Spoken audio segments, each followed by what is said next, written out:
Expedition 56 Commander Drew Feustel. You can watch the change of command ceremony live on NASA TV at 2:25 p.m. Eastern Time. Shkaplerov will return home with NASA's Scott Tingle and Japanese astronaut Norishige Kanai on June 3rd. A new three-person complement, Sergei Prokopyev, Serena Auñón-Chancellor, and Alexander Gerst, will launch from Baikonur on Wednesday, June 6th, and join Feustel's crew aboard the space station on June 8th. With the Cygnus cargo craft docked to the space station, there is plenty of research to keep the crew busy. The Barrios protein crystal growth experiment tests the feasibility of off-the-shelf equipment for growing different protein solutions at the same time, which may allow for speedy development of better pharmaceuticals on Earth. Solidification using a baffle and sealed ampules, or SUBSA, could contribute to improved technology on the ground through its experimental methods for producing semiconductor crystals. The crew also spent some time installing the cold atom lab that we learned about last week.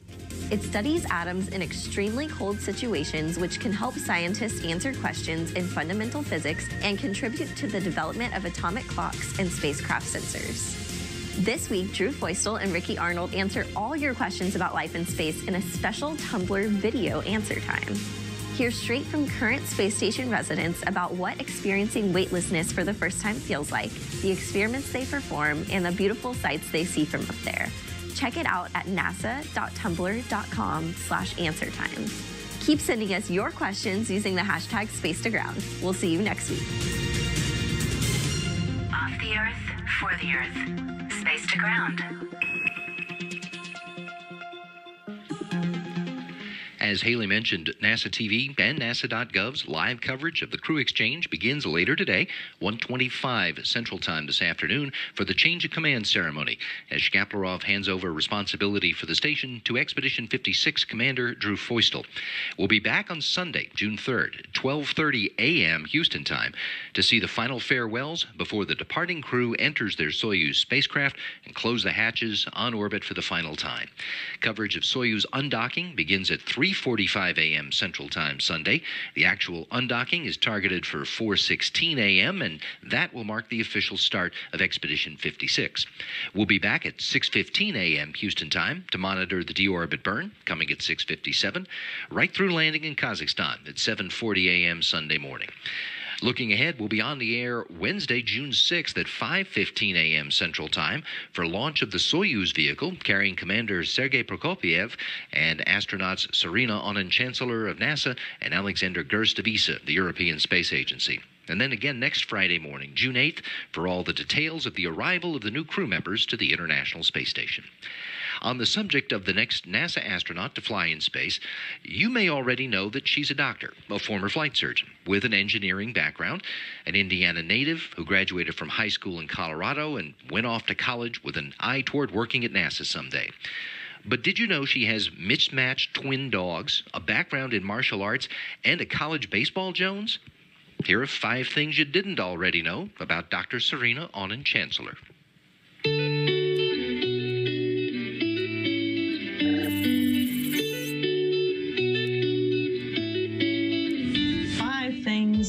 That you probably didn't know about me. Probably number 1, our family has 2 dogs who really think they are brothers. And one is a 130-pound French Mastiff named Boss Hogg. And the other is a 12-pound miniature dachshund named Oscar. And they run around together, and they think they are absolute brothers and absolutely the same. But they are absolutely the heart and soul of our family. Number 2, our family absolutely loves to watch Aggie baseball. It's one of the favorite things that we do together as much as we can, certainly during baseball season in the spring. And in fact, it was the last thing we did before coming out to Russia to prepare for launch. We watched the Aggies play baseball at the University of Tennessee. Number 3, I actually do still practice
becomes theoretically stops.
Hey there,